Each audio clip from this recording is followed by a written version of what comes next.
y también se ha suprimido el control de la temperatura, pero como ven el gráfico, hemos comenzado el 2019, ya estamos en el 2026 y sigue la pandemia. La pandemia va a terminar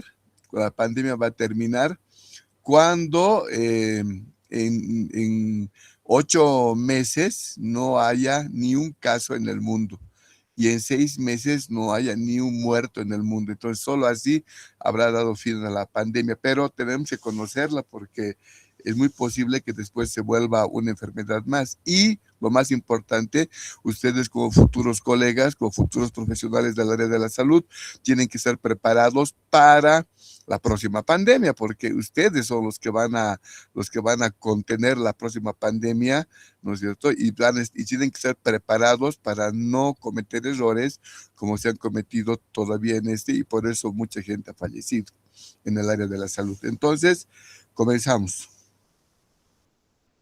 Cuando hablamos de su origen, ¿no es cierto? Está bien estudiado y bien claro que todo comenzó, ¿no es cierto?, con el murciélago. Ya saben que yo soy disléxico, así que digo murciélago y no se rían, por favor. Entonces, el murciélago es el causante de todo, porque este mamífero que vuela tiene al coronavirus originalmente. Y cuando defeca, diferentes animales entran en contacto, ¿no? Y se contaminan. Pero para que exista transmisión, tiene que el animal, el huésped intermediario, tiene que también tener su coronavirus del animal, porque el coronavirus es uno de los virus que se encuentra mayormente difundido en todos los animales, tanto animales silvestres, domésticos, ¿no? Humanos y de todo, o sea que no es restrictivo, ¿no es cierto? Entonces, no es que el humano se ha comido una sopa de murciélago, ¿no es cierto? No es así, sino que ha tenido que haber un hospedero intermediario, ¿no? Y cuando hemos visto, antes de que haya el encierro, hemos visto el SARS-CoV-1, el primero que era su intermediario, la civeta, ¿no es cierto? Y en el MERS, que era del Medio Oriente, su huésped intermediario era el camello. Y está comprobado que para esta nueva pandemia el huésped intermediario ha sido un pangolín, que es un animalito que tiene placas, ¿no es cierto? Como caparazón, placas, y ese desdentado tiene unas uñas grandes, es su pariente lejano del quirquincho, ¿no es cierto? Solamente que este vive en el Asia. Entonces, ¿qué ha tenido que pasar? Que este murciélago ha tenido que defecar en sus heces su virus del coronavirus, su virus. Y este pangolín justo tenía que estar con el coronavirus del pangolín.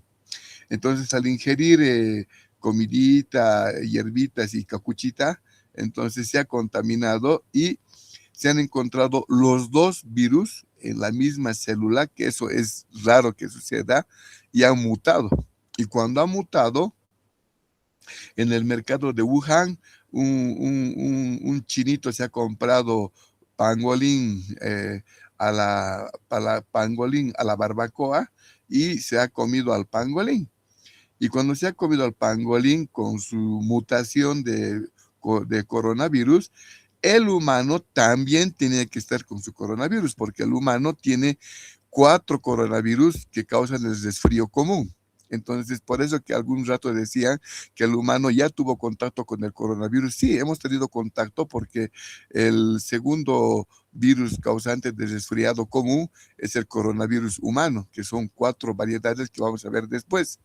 Entonces, el humano, justo este humano, tenía que estar con su resfrío de coronavirus y al ingerir, ¿no es cierto?, justo en la misma célula, han tenido que encontrarse el virus mutado del pangolín y del murciélago con el virus de la misma familia del humano y han tenido que mutar. Solo así se produjo la pandemia. Entonces, para que todo eso suceda, tiene que ser realmente algo raro. Si fuera frecuente, entonces estaríamos ya extinguidos, pero como no es frecuente, entonces son procesos que suceden, ¿no es cierto?, cada 10, 12 años, ¿no? Entonces, de eso vienen las pandemias cada 10, 12 años. Entonces, como esto es una zoonosis, que es una enfermedad transmitida entre animales, entonces aquí está el murciégalito que tiene su coronavirus, ¿no es cierto? Y hay un animal antes desconocido, ahora ya conocido, que es el pangolín. Entonces ha tenido que haber una mutación porque se han encontrado en la misma célula ambos coronavirus. Y después de ahí has tenido que pasar a un humano, y ese humano ha tenido que estar con su coronavirus, y de ahí ha tenido que ser tan susceptible este hospedero, el humano, que ha tenido la capacidad de transmitir esto, y listo, lo demás ya es cuento. Entonces, el hospedero habitual es el murciélago, ¿no? Y los intermediarios o intermedios pueden ser serpientes, mamíferos medianos, aves, ¿no es cierto? Y en este caso, aquí el pangolín, ¿no es cierto? El pangolín. Y el hospedero humano, que cuando se ha infectado el hospedero humano, principalmente el hospedero humano cuando se ha infectado, en total, haciendo una suma de estos, una suma, es más o menos el 80 al 85%. Y como es el del 80 al 85%, ¿no es cierto? Eso quiere decir que la mayoría, ¿no es cierto? Que la mayoría de los, humanos han pasado la enfermedad, pero nadie se dio cuenta, ¿no es cierto? Perdón, han pasado la infección.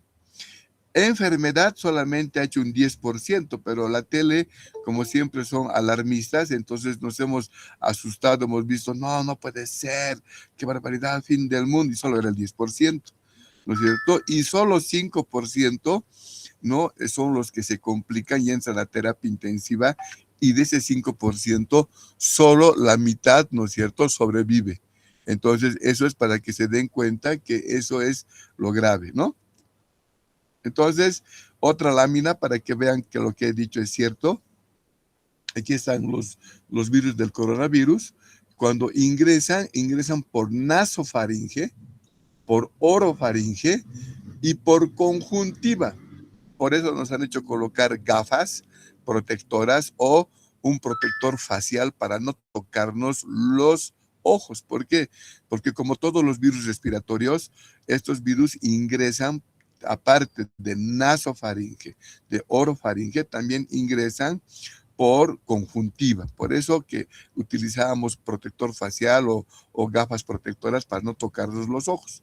Entonces, cuando ingresa este virus, se replica dentro de la orofaringe, nasofaringe o conjuntivas, o sea, tracto respiratorio superior, y cuando ya ha aumentado su población, entonces recién, ¿no es cierto? Entonces un 85% no tiene sintomatología, un 10% tiene cefalea, tiene fiebre, ¿no es cierto? Y algunos entran a hospitalización. ¿Por qué? Porque les da neumonía, entonces se baja y se va ahí. Entonces, para poder contaminarse, entonces ha tenido que haber esa mutación, y esos virus mutados son los que han producido la pandemia. Entonces aquí les presento al murciélago famoso. Ya está en el Museo de Pekín, como pueden ver, identificado, pero no ahora, ya fue identificado hace muchos años. Se llama Rhinolopus cynicus. Rhino quiere decir nariz, lopus viene de lupus, que quiere decir monstruo. Entonces, es nariz monstruosa. Rhinolopus es nariz monstruosa. Cynicus, la especie Cynicus, viene del griego chinicus, y chinicus es de China. Entonces, su verdadero nombre de este que nos está mirando, mucho me mira esos ojitos traicioneros, ¿no es cierto? Es el Rhinolopus cynicus, que quiere decir el murciélago de la nariz monstruosa de China. Así quiere decir su nombre, ¿no?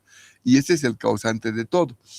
Esta es una fotografía del microscopio electrónico de los coronavirus, pero ustedes saben que como todos los microorganismos, igual que las células humanas, son incoloras, y como son incoloras, entonces salen en blanco y negro, pero acá ha sido se le ha hecho un Photoshop, ¿no es cierto?, para demostrar que aquí puedes ver su membrana y aquí puedes ver sus espículas alrededor. Entonces, ¿qué han hecho cuando han descubierto al coronavirus por primera vez? Han visto que estas sus espículas que están por fuera parece que fuera la corona radiada del Sol. Y como parece la corona radiada del Sol, entonces le han denominado coronavirus. Por eso el nombre de coronavirus. Entonces, en la pandemia me he dedicado a buscar información, ¿no? Justo antes de que declaren la cuarentena, como ya sabíamos que iban a declarar la cuarentena, entonces me he ido a comprar una impresora, me he comprado tintas, un cajón de papel y me he dedicado a buscar información. Ya me faltó plata para comprarme la anilladora, quería comprarme eso más, pero ya no. Ya me iban a botar de mi casa con todo eso, ¿no? Entonces me he dedicado a buscar información. ¿Y qué he encontrado? Les voy a compartir. He encontrado un artículo del Dr. Hu que ha publicado en el Virology Journal el 2015 y que dice sobre los murciélagos. Dice, los murciélagos son los reservorios naturales de una gran variedad de virus, especialmente por la emergencia es la aparición, especialmente por la emergencia de 2 coronavirus emergentes a principios del siglo XXI, y eso eran el SARS, ¿no es cierto?, que hemos visto, el síndrome respiratorio agudo severo, y el MERS, que era el de Medio Oriente, que eso ocurrió en el 2002, ¿no?, los primeros virus. Entonces, de ahí que ya sabía en el 2015 que el natural era el murciélago. Se cree que los huéspedes intermediarios desempeñan un papel importante en la transmisión y aparición de este virus de murciélagos a humanos. Entonces, ya para esa fecha ya han determinado que tiene que haber entre murciélago y humano un hospedero intermediario. ¿Y qué decía la gente? Se han cascado en la sopa de murciélago, ¿cómo es posible que estos chinos comen de todo? No, no era así. Eso es falso. Lo verdadero y real ha sido que ha habido un hospedero intermediario, pero nadie ha leído estos artículos y estos artículos ya estaban publicados el 2015 para que se den cuenta. Además, ¿qué dice el doctor Hu?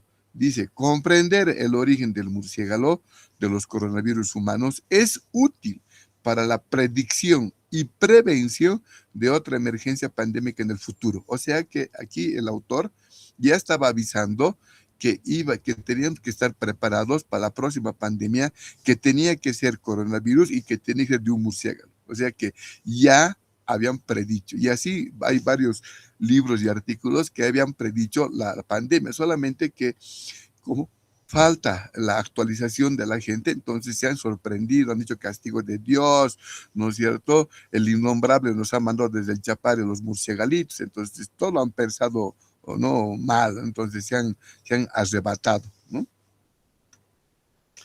Otro artículo, este es un artículo desde la revista argentina de microbiología, ¿no es cierto? Y indica y dice, a partir de un virus ancestral de murciélagos, con la probable existencia de un hospedero intermediario, es la fuente de infección en humanos. Entonces, eso, por ejemplo, a raíz de los primeros coronavirus que emergieron el 2000, en el 2002, el SARS y el MERS, entonces aquí habla de que sí se trataría y están comprobando con un huésped intermediario. Y finalmente, este es un artículo del mismo año de la pandemia, de abril de la pandemia, de abril del 2019. Es un artículo mexicano. ¿Y qué dicen los Mexican Boys?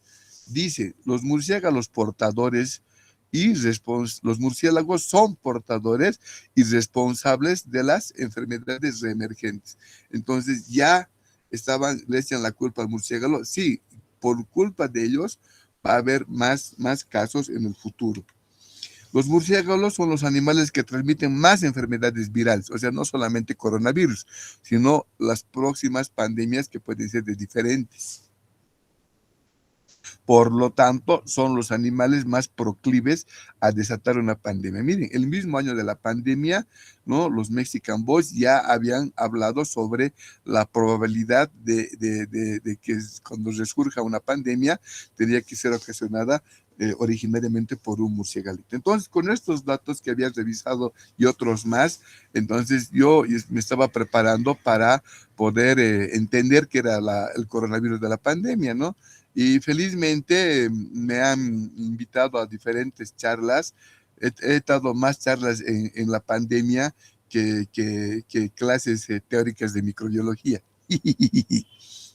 Entonces ha sido bastante lo que he trabajado durante la pandemia y bueno, pues he aprendido bastante y por eso les estoy mostrando un resumen de todo lo que he podido analizar, ¿no?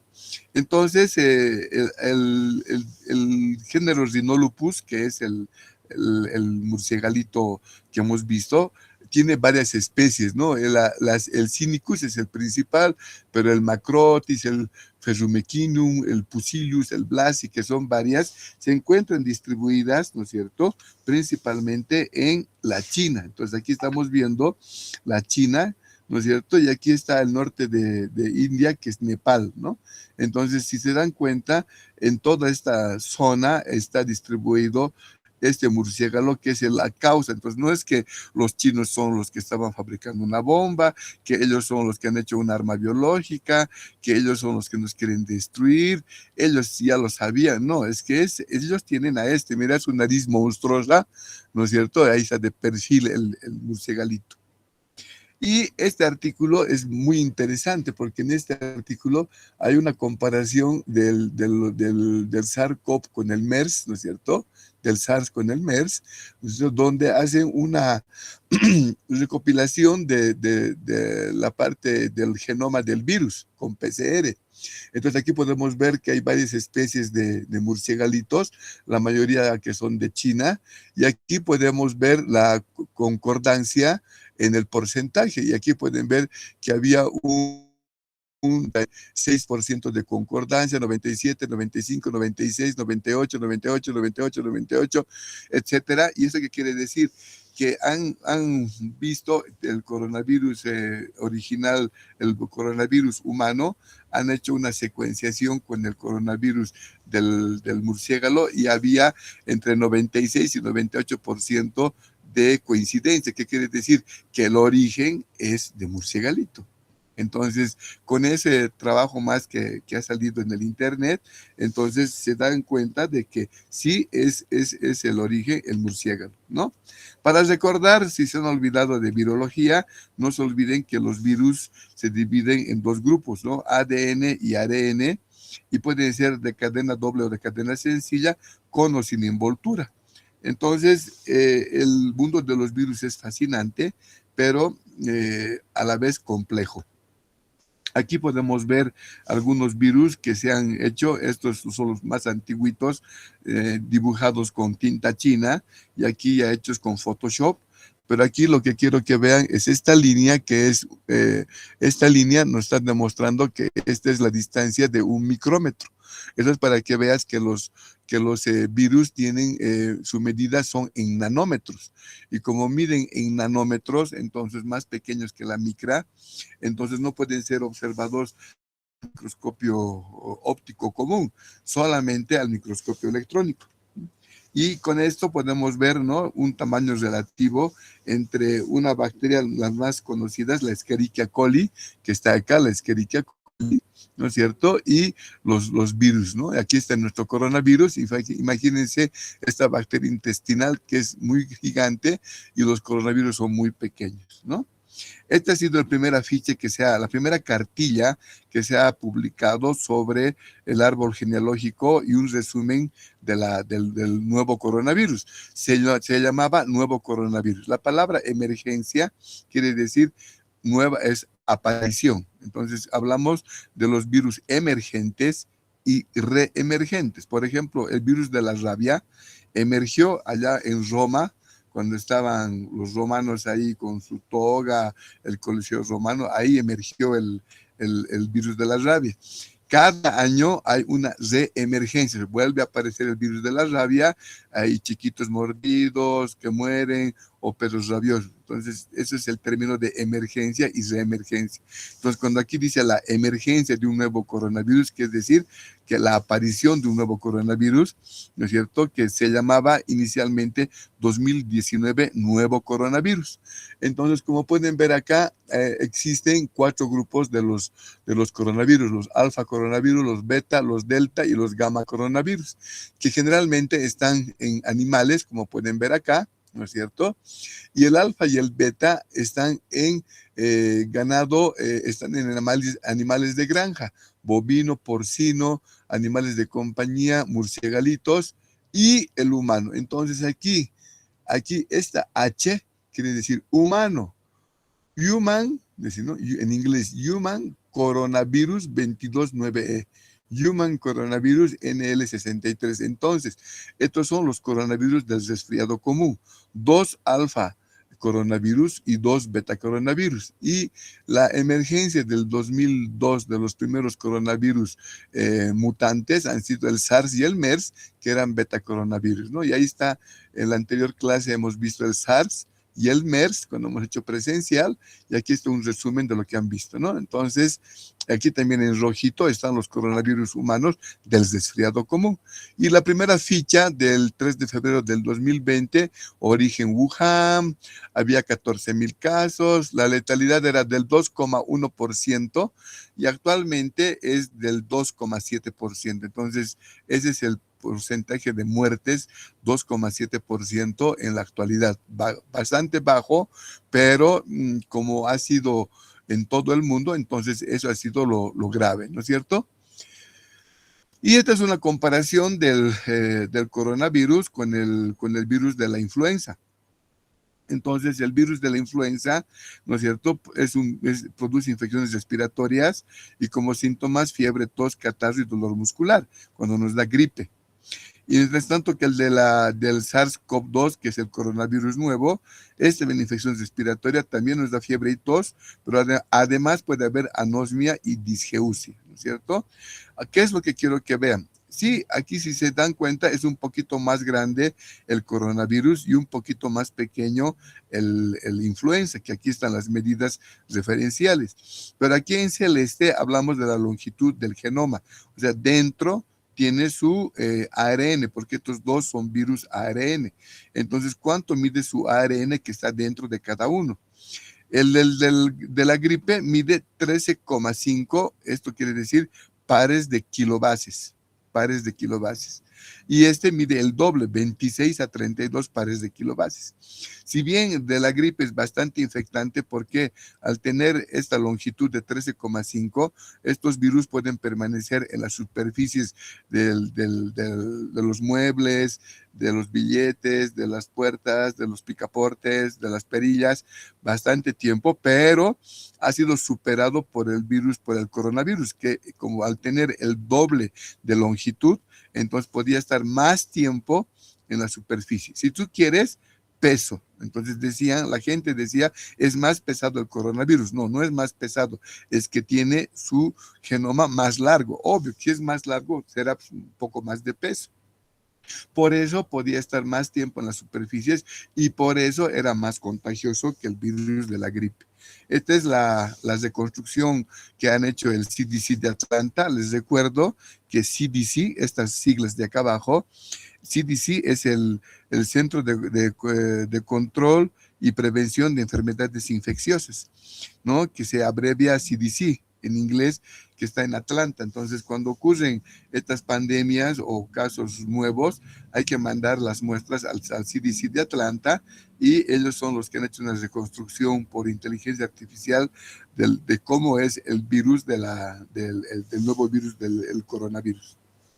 Entonces, ¿qué factores de patogenicidad tiene? Entonces, acá tiene estas espículas, estas proteínas de la superficie, y la más importante es la S, estos que están aquí como coliflores, ¿no? Entonces, esta proteína S se llama S por spike, y spike quiere decir espícula, ¿no es cierto?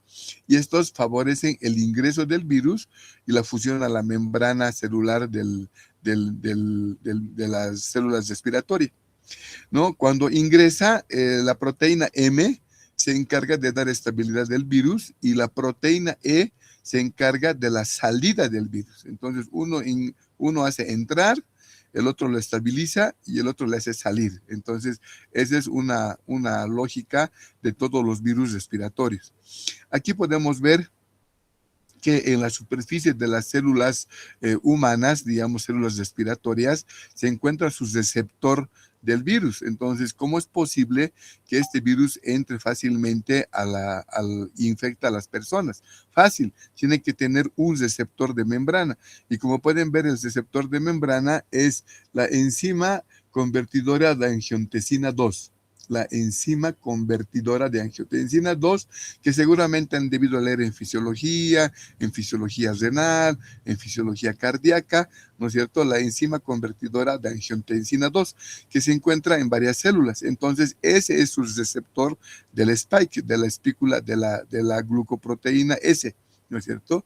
Aquí está, ¿no? De la S, de la spike, que se une, y cuando se une, le dice, pasa papito. Entonces aquí entra lo más, se queda su membrana externa, y aquí muy chiquitito dice que pueden reproducirse entre 10,000 y 100,000 copias, se pueden replicar a partir de uno. Entonces, cuando entraba a partir de la conjuntiva nasofaringe u orofaringe, ahí aumentaba su población, y si la persona era asintomático, sin síntomas, comenzaba a transmitir la enfermedad, ¿no es cierto? ¿Por qué? Porque había mayor cantidad de virus. Y si esa persona, por diferentes causas y sistema más que todo inmunológico, entonces se enfermaba, entonces le daba fiebre, entonces siempre se replican en estos y después bajan ya aumentados, ¿no? Entran pocos, aumenta su población y recién desciende. Y el 11 de febrero del 2020 recién recibe el nombre oficial. Entonces deciden que al nuevo coronavirus 2019 le van a llamar SARS-CoV-2. ¿Por qué? Porque el SARS-CoV-1 fue del primer brote epidémico el 2002. Entonces ya les he indicado que SARS, como está en inglés, se lee al revés. Síndrome respiratorio agudo severo, el SARS del coronavirus 2, ¿no es cierto? Y la enfermedad se llama COVID-19. CO de corona, VI de virus y D de disease, que es enfermedad. Entonces se dice la COVID-19 porque es la enfermedad. No se dice el COVID, se dice la COVID, por si acaso. Y bueno, recién en Bolivia, en abril, saca el Ministerio de Salud, ¿no es cierto? Saca el boletín de cómo reconocer a los pacientes que tienen coronavirus. Entonces dice que un caso sospechoso tiene que tener mayor a 37,5 de temperatura. La temperatura normal, según Harrison de Medicina Interna, dice que es 37 más menos 0,5. Entonces, 37 más menos 0,5 es 37,5 o 36,5. Entonces, ese es el rango. Entonces, aquí estamos en el tope. Mayor a 37,5 ya era fiebre, ¿no? Y caso sospechoso, más uno de los siguientes síntomas, o sea, fiebre, más tos o dolor de garganta o dificultad respiratoria o falta de olfato o gusto, siempre y cuando no haya otra enfermedad de por medio que explique el cuadro clínico. Después, ¿no es cierto?, para el personal de salud se ha determinado, ¿no es cierto?, que si tiene el paciente que sospechoso, ¿no es cierto?, tenía que tener fiebre o solamente tos o dificultad respiratoria o falta de olfato o gusto, ¿no es cierto? Entonces, estas personas con 2 síntomas de los mencionados, ¿no es cierto?, ya eran considerados personal de salud sospechoso y se los mandaba a su casa para que no nos contaminen o para que no se compliquen en su vida.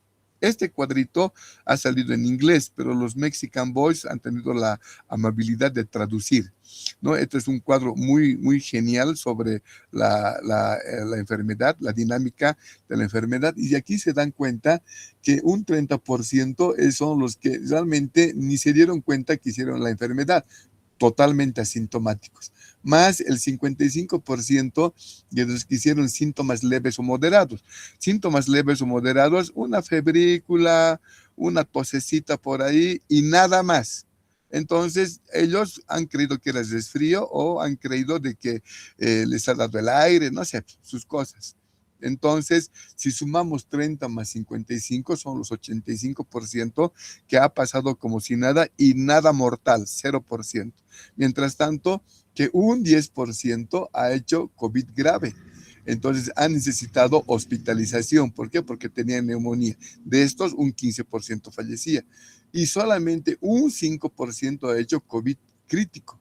Y eso es entrar a terapia intensiva y solamente el 50% podía sobrevivir. Entonces vamos a entrar a la parte clínica, ¿no es cierto? Que también deben saber ustedes.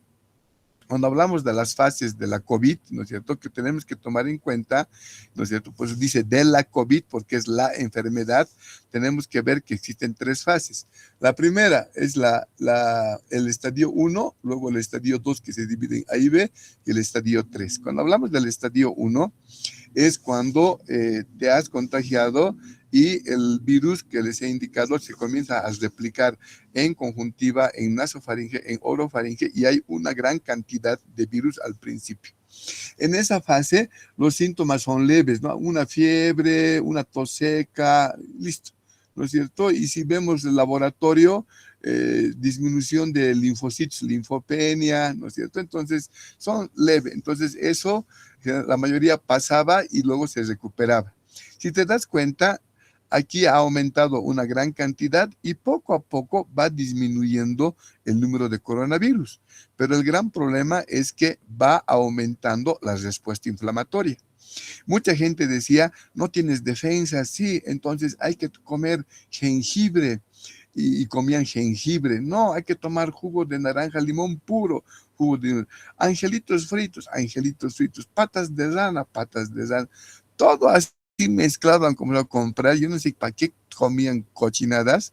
El jengibre es picante, ¿no es cierto? Y la gente tomaba, ¿por qué? Porque tenía tanto miedo a la incertidumbre que cualquier cosa era buena antes de morir, ¿no es cierto? Entonces, lo malo es que no era por falta de respuesta inmunitaria o de tu inmunología. Más bien, la gente moría por exceso de respuesta inmunitaria, si te das cuenta acá. Entonces, no es como la gente nos ha pintado. Entonces, cuando va disminuyendo, entra a la fase pulmonar. Este es el 10% que les mencionaba en la gráfica anterior, que entra a hospitalización porque les da neumonía. Entonces, si estás dentro de la 2A, entonces has hecho una neumonía leve, ¿sí? Y te has sanado y ha habido una pequeña respuesta inflamatoria, ¿no? Entonces, ¿cuáles eran tus síntomas? Falta de aire, que es la disnea, la saturación en el oxímetro de dedo baja, ¿no es cierto? Y si te sacaban radiografía, había unas manchas blanquitas. Los que entraban a la fase 2B, entonces, si te das cuenta, ya casi no tenían virus, pero sí una gran respuesta inflamatoria, por eso ya no había virus, ¿no es cierto? Y estos son los que ya estaban boqueando, ya estaban muy mal, ¿no es cierto? Entonces, los que estaban en la fase 2B, ya más o menos, estos son los que ya entraban a terapia intensiva, porque ya al tener mayor riesgo, entonces son los síntomas que hemos mencionado se agravaban. Y en la fase 3 ya no hay ni un solo virus, pero sí una tormenta de citocinas. Entonces, al haber una tormenta de citoquinas, que son mediadores químicos que mandan los neutrófilos, hay una gran inflamación. Y como hay una gran inflamación, tu pulmón está dañado, está inflamado, todo tu pulmón. Entonces, en esta fase de hiperinflamatoria, pues prácticamente entraban a terapia intensiva y solo el 50% sobrevivía. Entonces, en la fase temprana hemos dicho que hay mayor replicación viral, ¿no es cierto? El sistema inmune está intacto, hay síntomas leves, tos y no pasa nada, que es esta fase que estamos viendo acá, ¿no es cierto? Y entonces solamente los síntomas eran leves o moderados y no pasaba nada. ¿Mm? Luego entramos al estadio pulmonar, entonces estos pacientes ya tenían neumonía. Eso se debía a una activación de la respuesta adaptativa. Entonces, sí se reducía la viremia, pero se iniciaba la cascada inflamatoria. Y la cascada inflamatoria tiene el defecto de causar daño tisular, daño en los tejidos pulmonares. Entonces, estas personas ya estaban con disnea, no podían respirar, ¿no es cierto? Ya su PCR ya estaba elevada, tenían linfocitos disminuidos y son los que entraban con neumonía. Se podían curar en su casa o podían ser internados, dependiendo de la gravedad, ¿no es cierto? Y estos son los que se hospitalizaban. Solamente el 10% ha llegado a la fase 2A, ¿no es cierto? El 10%, donde solamente había un 15% de muerte, ¿no es cierto? Y para esa fecha tengo un amigo, ¿no es cierto? Mi querido amigo Mayber, ¿no es cierto? Que es médico, era un alumno de la facultad y al final se ha convertido en mi docente de maestría, ¿no es cierto? Y él trabajaba en una clínica de la zona sur y me manda una radiografía, me dice, Julio, hay que practicar.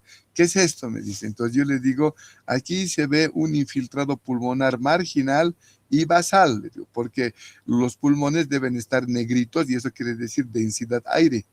Cuando está blanquito quiere decir densidad sólido. Entonces aquí así debía estar limpio el pulmón, pero no está limpio. Si ven, hay unas manchas, ¿no es cierto?, como parches marginales y basales. Le digo, hay un infiltrado marginal y basal, le digo. Y me manda las respuestas y me dice, sí, me dice, y me muestra él mismo la respuesta. Y les digo, no me digas que es coronavirus, le digo, sí, me dice, ¿no? Entonces, ¿qué estaba pasando? Que como las pruebas de PCR eran las importantes, las deseables y eran las únicas que se utilizaban para que el paciente sea internado, si tenía PCR, si estaba el paciente con disnea, boqueando, saturación disminuida, ¿no?, de oxígeno, y además tenía PCR positivo, entonces se le internaba. Pero el problema era de que demasiada gente se ha hecho hacer PCR porque creo que estoy mal, me iré a hacer PCR, así era la gente. Entonces había tantas muestras de PCR que se procesaban 24/7. Habían 3 turnos en el INLASA de La Paz, que es el centro de el laboratorio de referencia de La Paz, que trabajaban en 3 turnos de 8 horas. Entonces trabajaban 24/7 y cuando tú mandabas una muestra, esa muestra iba a estar lista en 2 a 3 semanas. Entonces, en 2 a 3 semanas es muy posible que el paciente ya esté muerto. Entonces, ¿cómo internaban a los pacientes? Con radiografías. ¿Qué dice la literatura?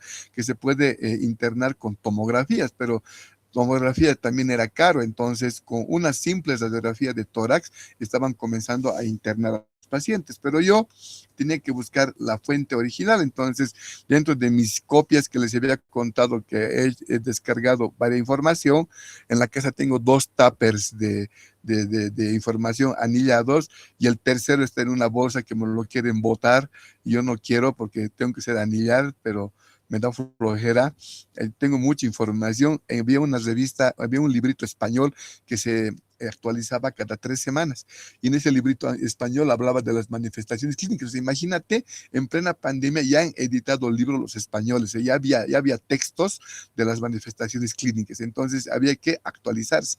¿Y qué dice?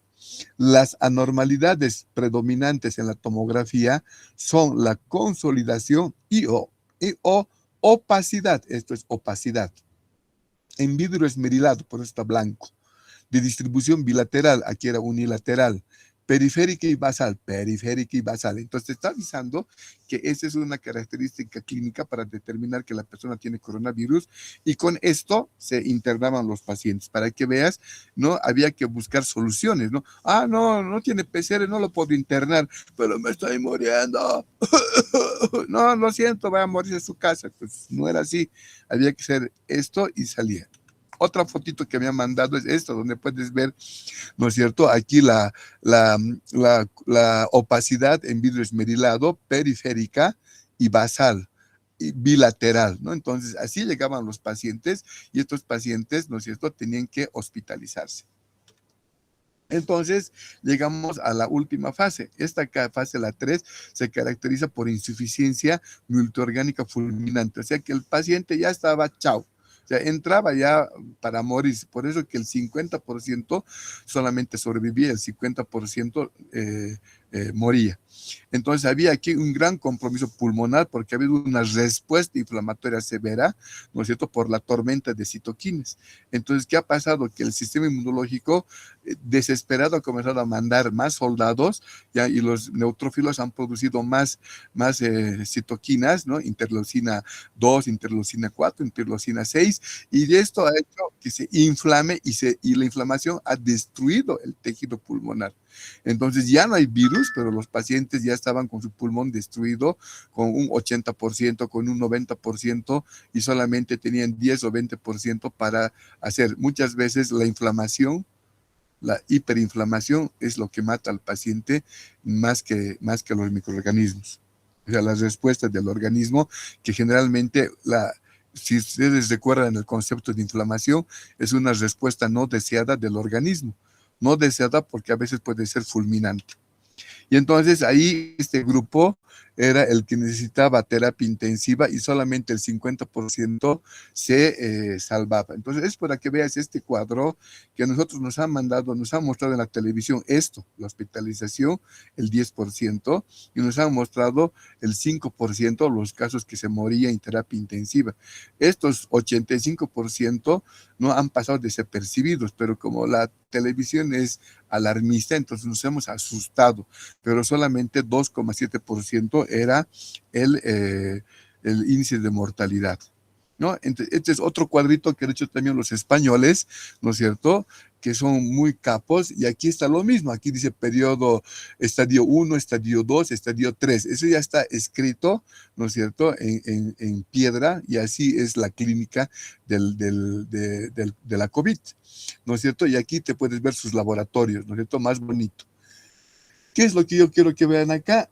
Los laboratorios. Entonces, cuando el paciente se ha infectado acá el día 0, entonces al principio, entre los 2 a 3 primeros días, yo le hago PCR, siempre va a ser negativo. ¿Por qué? Porque el virus se está replicando, recién se va a replicar, está adaptándose como la curva de crecimiento bacteriano. Esa curva de crecimiento bacteriano que han aprendido en bacteriología es la misma curva de crecimiento para microorganismos. Entonces, la primera fase de la curva de crecimiento es la adaptación. Entonces, esa adaptación tarda más o menos 2 días. Entonces, si tú le haces PCR, por más de que esté infectado, siempre va a salir negativo. A partir del segundo o tercer día, recién se va positivizando las pruebas de PCR. Peor aún si le haces ELISA. ELISA va a medir IgM, IgG, inmunoglobulina M, inmunoglobulina G.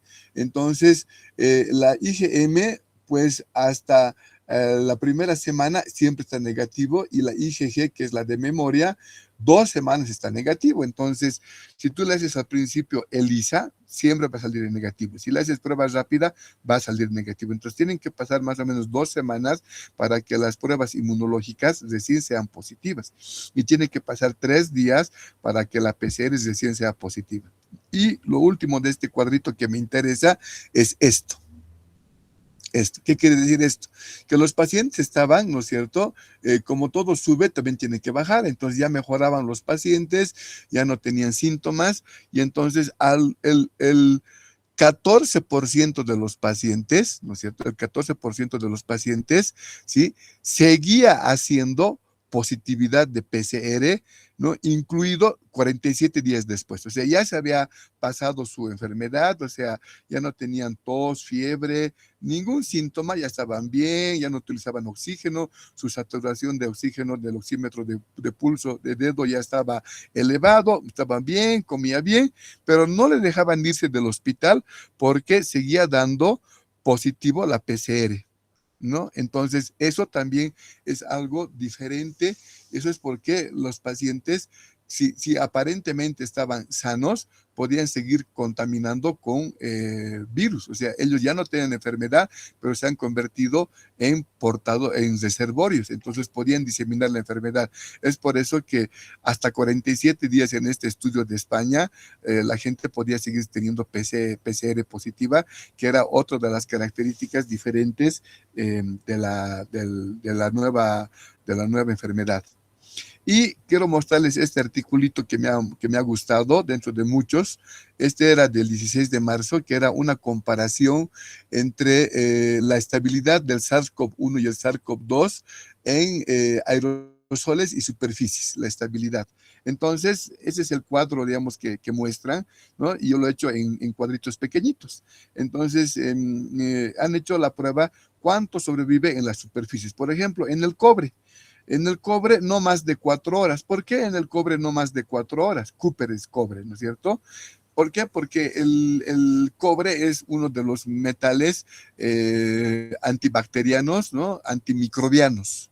Entonces, para demostrar que el cobre es antibacteriano, han hecho un mouse de cobre y el mouse de cobre prácticamente no tenía, era cero microorganismos. Pero si tomamos muestras a tu mouse para hacer un trabajo de investigación, para presentar en las jornadas de microbiología, pues lleno de bichos, ni qué se diga tu teclado, peor tu celular.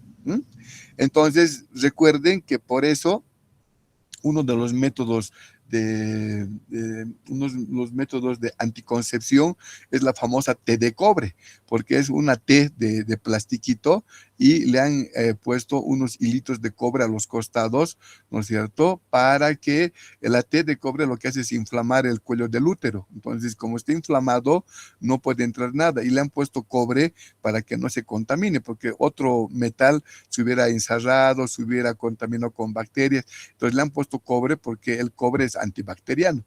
Entonces, ves que el cobre es antibacteriano, entonces se dan cuenta que en este cobre no más de 4 horas, que es lo más bajo que puede sobrevivir. En cartón, hasta 24 horas, no más de 24 horas. En acero y plástico, digamos, en la puerta del minibús, ¿no es cierto? En la tarjeta de crédito, en los billetes, ¿no?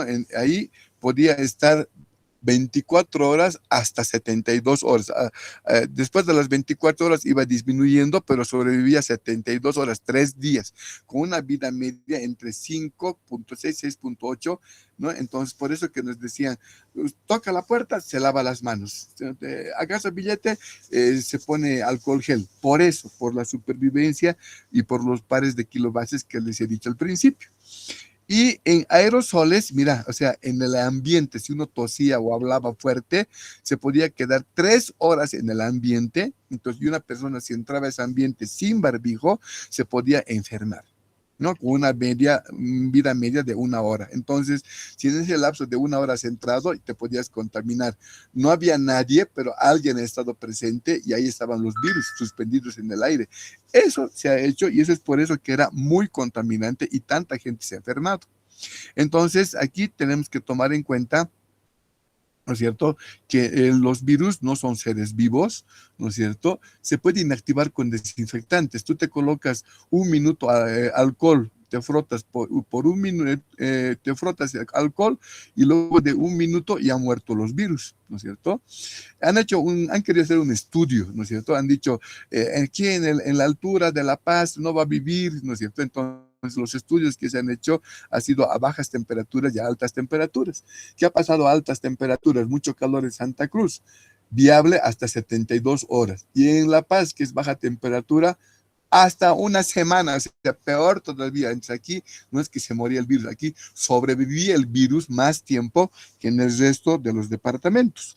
Por eso también había tanto enfermito. Y en las superficies hasta 72 horas y en el aire hemos dicho hasta 1 hora.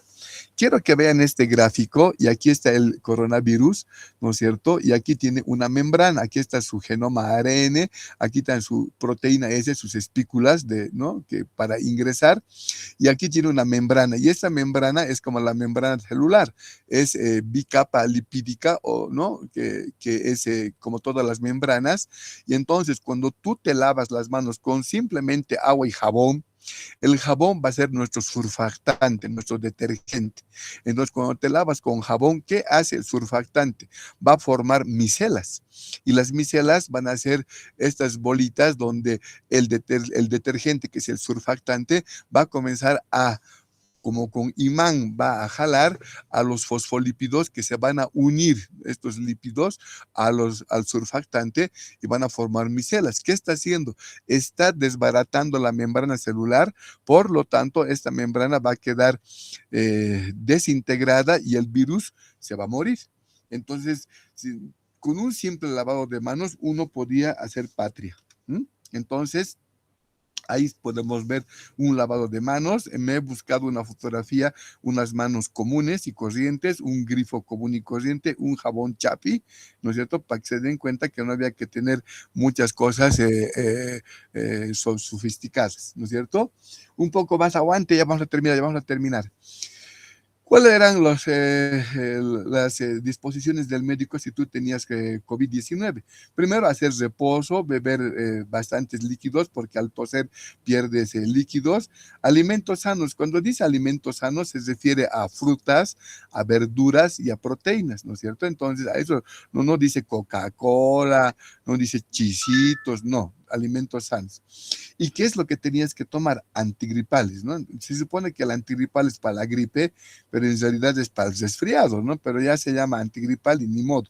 ¿Qué tienen los antigripales? Tapsin, Typirec, Refrianex, cualquier marca, cualquier nombre comercial, todos tienen paracetamol. ¿Y qué hace el paracetamol? Es antipirético, o sea, contra la fiebre, y analgésico para calmar el dolor del cuerpo. Y además tiene un antihistamínico que puede ser clorferinamina o fenilamidra. Como es un antihistamínico, este evita que tosas mucho, entonces te evita la tos, te evita el moco, ¿no es cierto? Y éxito lo más, o sea, si tú te sentías un poco mal en la pandemia, tienes que tomar antigripales en horario, y si los síntomas no mejoraban, tenías que consultar recién con médico. Entonces, el alcalde Revilla, bueno, el alcalde de esa época era Revilla, que ahora es el gobernador de La Paz, y había hecho una cajita feliz. Entonces, habían repartido en algunos barrios, en la mayoría de los barrios, una cajita feliz, ¿no? Y esta cajita feliz, no, yo le llamo cajita feliz, como las cajitas de los restaurantes de hamburguesas, ¿qué tenía? Aquí, tenía ácido acetil salicílico. ¿Qué es eso? Aspirina. Pero aspirina, la chiquitita, la de 100 miligramos. ¿Por qué? Porque una de las complicaciones del coronavirus es la producción de trombos, la coagulación vascular. Entonces, se coagulaba la sangre de las personas y a veces eso les complicaba y eso les podía matar. Entonces, teníamos que estar anticoagulados. Y para estar anticoagulados, entonces, tenías que tomar aspirina de 100 miligramos, no la grande, la chiquitita, durante 10 días. Dos, ibuprofeno. El ibuprofeno es antiinflamatorio. ¿Cómo es antiinflamatorio? Evita de que se inflame tu pulmón, ¿no es cierto? Y a la vez es, ¿no es cierto?, analgésico y también puede ser antipirético. Entonces tienes que tomar un comprimido cada 8 horas durante 8 días. Pero además del ibuprofeno antigripal, que ya hemos hecho su composición durante 5 días. Entonces estabas atacando tu fiebre con ibuprofeno y con paracetamol. Y estabas como antiinflamatorio. También el paracetamol es antiinflamatorio, pero más es el ibuprofeno para evitar las complicaciones pulmonares. Y aquí, ¿no es cierto? Eso era lo normal. Si había síntomas respiratorios, falta de aire, ¿no es cierto? Mucha tos, ¿no es cierto? Entonces, acitromicina, pero la acitromicina para tomar durante 5 días. Pero la acitromicina sabemos que es un macrólido, un antibacteriano, pero ¿por qué tomaban los que ya estaban con síntomas pulmonares? Para evitar la complicación a hacer una neumonía una neumonía bacteriana. Entonces, el problema es que cuando tú comienzas con una neumonía viral, ¿no es cierto? Y entras al hospital o estás en la calle y estás en contacto con la gente, pues puedes contagiarte o tus propias bacterias de tu microbiota, de tu flora normal, se pueden entrar a tu pulmón. Entonces teníamos que proteger pulmones. Entonces por eso que se daba acitromicina. Más la pinche ivermectina, que es un medicamento veterinario. Se utiliza para los piojos, para las garrapatas de los animalitos. Digamos, has ido de día de campo con tu perrito, se va, se revuelca todo y cuando regresa con sus orejas largas, colgando sus garrapatas, ¿no? Entonces, ¿qué quiere decir eso? Que se ha contaminado con unas garrapatas foráneas, ¿no? Carnecita nueva, sangrecita dulce, han dicho, ¿no? Entonces, perro de casa, entonces se han ido con el perro y luego el médico le ha dado ivermectina, obviamente que le saca las garrapatas, pero ¿qué es la ivermectina? La ivermectina se elimina del cuerpo por 15 días, o sea, no se elimina ni por renal, ni por orina, ni por hígado. Entonces se metaboliza y se elimina por la piel. Entonces, cuando se elimina por la piel, las garrapatas que están chupando sangre, guácala, ¿qué le ha pasado esto? Entonces escapa porque ya sale la ivermectina. Entonces, estos Mexican Boys tienen la culpa, han hecho experimentos para ver qué medicamento cotidiano o normal hacía de que el virus muera. Entonces, cuando han hecho con ivermectina, el virus se ha chingado, ¿no es cierto? Entonces han dicho, hay que tomar ivermectina, pero la ivermectina se toma dosis mínima cada 15 días, porque tiene su efecto es prolongado, tiene que eliminarse. ¿Cuándo hace efecto? Cuando se elimina por la piel. Entonces, si la ivermectina se eliminaba por la piel y mucosas, entonces evitaba que el virus pueda entrar y ya no podía entrar, entonces disminuía la población que se había replicado a nivel de las mucosas. Entonces, eso era el objetivo de la ivermectina, pero la gente la ha tirado como pipoca, ¿no es cierto? Se ha intoxicado. Y finalmente, omeprazol, obvio que omeprazol, que es un protector gástrico, después de tomar tantas pastillas, tienes que tomar algo que te proteja. Entonces, esto era la cajita feliz que estaba haciendo, pero aquí si te das cuenta, salió un antiviral, Remdesivir. Esto costaba 2,000 bolivianos, ¿no? Pero esto han sacado y esto es como es un antiviral, solamente nos sirve en la fase 1. Y la gente que estaba en la fase 2 o 3, donde ya los virus en la 2 ya están disminuidos o en la 3 ya no hay virus, quería tomar Remdesivir, pero no hacía efecto. ¿Por qué? Porque eso es antiviral. Y no, imagínate comprar 2,000 bolivianos esta ampolla para colocar al paciente, pues fracasó y fue retirada porque estaban vendiendo, ¿no es cierto?, en la zona sur, me acuerdo, y en algunas farmacias del centro a 2,000 bolivianos, pero esto se coloca al principio. ¿Quién sabe que está al principio con coronavirus? Nadie. Ya estamos terminando. Aguante, aguante. Entonces, las medidas recomendadas, ¿no es cierto? Yo he dado una conferencia al principio del 2020 y en el 2020, no, en febrero, no había todavía recomendaciones, pero sí había recomendaciones de Chile, de la Sociedad Chilena de Infectología. Entonces, ¿qué decía la Sociedad Chilena de Infectología? Higiene de manos según normas establecidas, lavarse las manos frecuentemente. ¿Qué más decía? Además, lavarse las manos antes de atender al paciente, post retiro de guantes, los has atendido con guantes, vas a sacar los guantes, ¿no es cierto? Te sacas y te lavas las manos.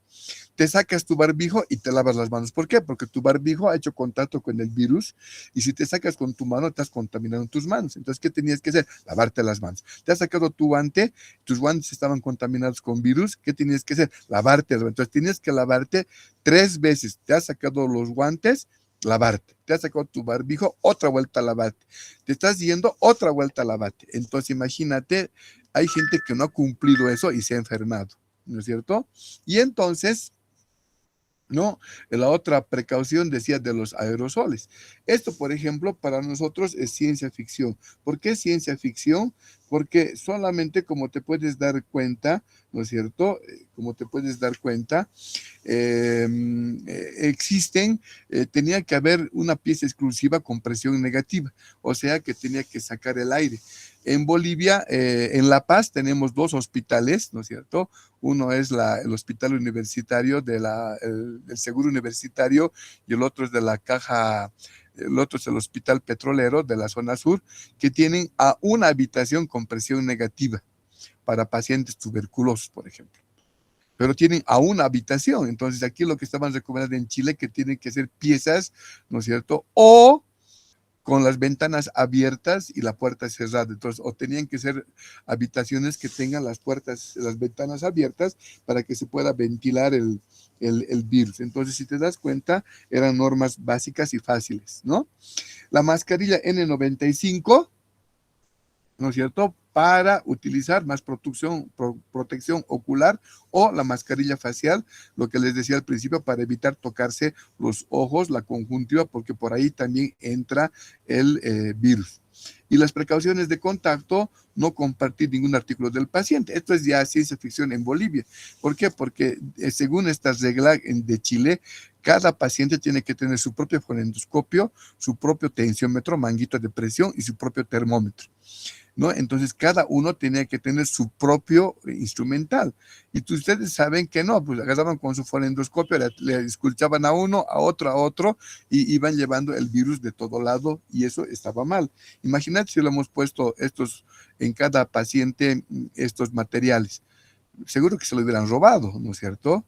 Entonces, me acuerdo que el doctor Aguirre decía: lo que deberían pedir para que se interne el paciente es que tiene que entrar con su propio termómetro. Entonces, comprarse un termómetro en la farmacia y tenían que entrar con su propio termómetro, porque ese termómetro servía para todo el cuarto, para todos los pacientes, y los limpiaban nada más. Entonces, tampoco. Y por último, ¿no es cierto?, ¿cómo se hacía el manejo del ambiente? Solamente